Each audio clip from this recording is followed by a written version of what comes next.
Hi friends, today, let's see about how desires and emotions can be understood using intelligence. In the previous session, we explored intelligence and the body. We investigated various bodily pleasures such as sleep, exercise, eating, and relaxation. Through these examples, we discovered an important distinction between the needs of the body and the desires of the mind.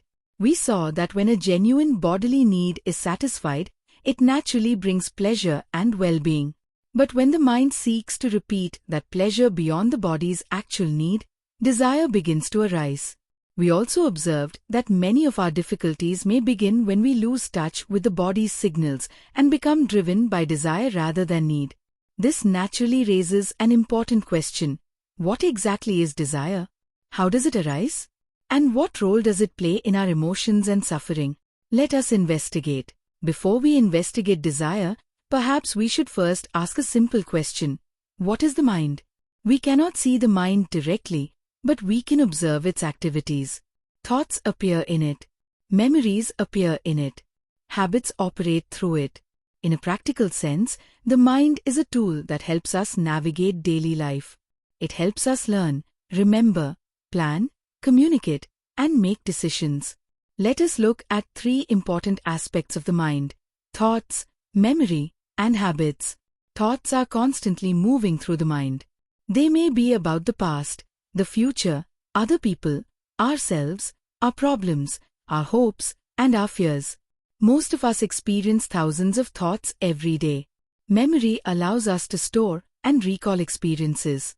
Without memory, we could not learn from life. We would have to rediscover everything again and again. Memory is therefore necessary and useful. Habits are patterns that develop through repetition. The more often we think, feel, or do something, the easier it becomes to repeat it. Over time, many of our actions become automatic habits. Thoughts, memory, and habits help us live efficiently. But could these same mechanisms also be involved in creating desire? Let us investigate. Let us investigate a very important question. How does desire arise? Suppose you are genuinely hungry. You eat a meal, and the body experiences pleasure. There's nothing wrong with this. Pleasure seems to be nature's way of indicating that a genuine need has been satisfied. But does the experience end there? If we observe carefully, we may notice that the mind records the experience in memory. Later, even when the body is no longer hungry, the memory of that pleasant experience may return. The mind begins thinking about it, imagining it, and wanting to experience it again. Could this be the beginning of desire? A genuine need is satisfied. Pleasure is experienced. The experience is remembered. The memory returns repeatedly through thought. Gradually, a desire to repeat the experience begins to form. Is this limited only to food? Or does the same process occur with comfort, entertainment, success, recognition, relationships, and countless other experiences? Please do not accept this as a conclusion. Observe it directly in your own life. The next time you want something, pause for a moment and watch carefully. What is actually happening? Is there a thought? A memory? An image of a future pleasure? A feeling of wanting? Can you notice the difference between a genuine need and a desire? For example, can you distinguish between hunger and the desire to eat? Between tiredness and the desire for comfort? We are not trying to suppress desire or get rid of it. We are simply trying to understand it. Perhaps understanding begins not by fighting desire, but by observing it clearly. If desire is born when the mind remembers pleasure and seeks to repeat it, then another important question arises. Can we handle pleasure differently? Can we enjoy pleasure without allowing it to become desire or craving? Let us investigate. The next time a genuine bodily need is satisfied, try an experiment. When you eat because you are hungry, place your attention on the body. Notice the hunger. Notice the satisfaction. Notice the pleasure that arises when the need is fulfilled. When you sleep because you are tired, notice the tiredness before sleep and the refreshment afterward. When you relax after effort, notice the comfort and ease that arise in the body. In other words, consciously observe the connection between the body's need and the pleasure that follows its fulfillment. Why might this be important? Because if we are not attentive during pleasure, the mind may remember only the pleasure while overlooking the condition that made the pleasure possible. It may conclude that the activity itself produces pleasure regardless of whether a genuine need exists. Then the mind begins seeking repetition. What began as a natural pleasure may gradually become desire or craving. This naturally leads us to another question. What happens when desire has already taken place and is not fulfilled? Let us continue our inquiry. What happens when a desire is not fulfilled? Suppose you want something very strongly. It may be food, comfort, success, recognition, a relationship, or any other experience. The mind has already imagined the pleasure it expects to receive. It wants reality to match that expectation. But what happens when reality does not cooperate? Observe carefully. When a desire is blocked by a person, a situation, or an obstacle, what arises within us? Do we become irritated? Do we become upset? Do we become angry? Could anger sometimes be connected to a blocked desire? Now consider another situation. Suppose the desire has not yet been blocked, but there is a possibility that it may not be fulfilled. Perhaps we are waiting for an exam result, a promotion, approval from someone, or the outcome of an important event. What happens then? Do we feel completely relaxed? Or does worry appear? Does anxiety appear? Does fear appear? Could fear sometimes be connected to a threatened desire? And what about frustration? Have you noticed what happens when we repeatedly try to achieve something and repeatedly fail? The desire remains, but fulfillment does not come. The mind keeps wanting, keeps expecting, and keeps struggling. What is the result? Frustration. Please do not accept these observations as facts. Investigate them in your own life. The next time anger arises, ask yourself, was there a desire that was blocked? The next time fear appears, ask, was there something I wanted that felt threatened? The next time frustration arises, ask, was there an expectation that reality refused to satisfy? Perhaps one of the insights intelligence reveals is that many emotions are not isolated events. They may be connected to desires that we have not yet fully understood. If this is true, then another important question arises. What happens when desire is fulfilled? At first glance, we might assume that the fulfillment of desire should bring lasting happiness. After all, if desire creates discomfort, then fulfilling it should bring complete satisfaction. But is that what actually happens? Let us investigate. Suppose you strongly desire something.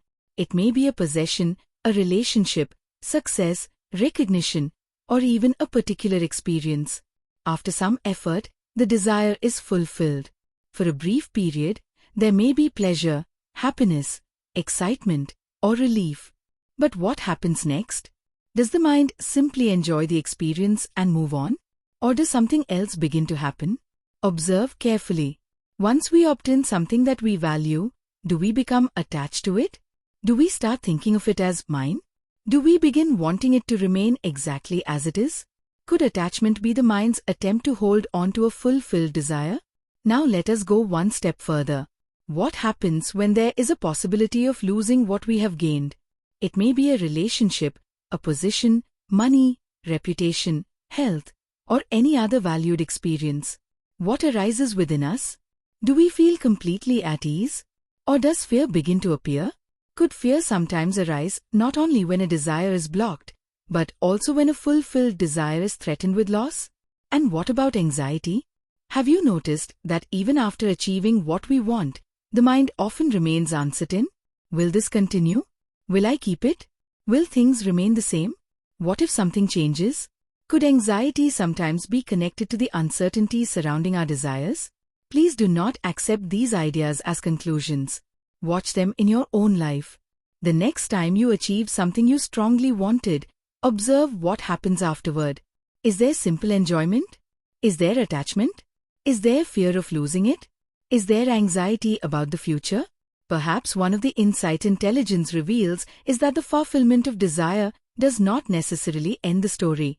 In some cases, it may simply create a new set of desires, fears, and attachments. If this is so, then perhaps we need to ask a deeper question. What role does desire play in our everyday lives? As we reflect on our inquiries so far, an interesting question begins to emerge. Could many of our emotions be connected to desire? When desire is blocked, anger may arise. When desire is threatened, fear may arise. When desire remains unfulfilled for a long time, frustration may arise. When desire is fulfilled, attachment may arise. When there is uncertainty about keeping what we have gained, anxiety may arise. Is this merely a coincidence?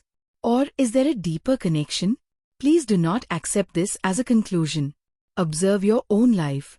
The next time a strong emotion appears, pause for a moment and investigate.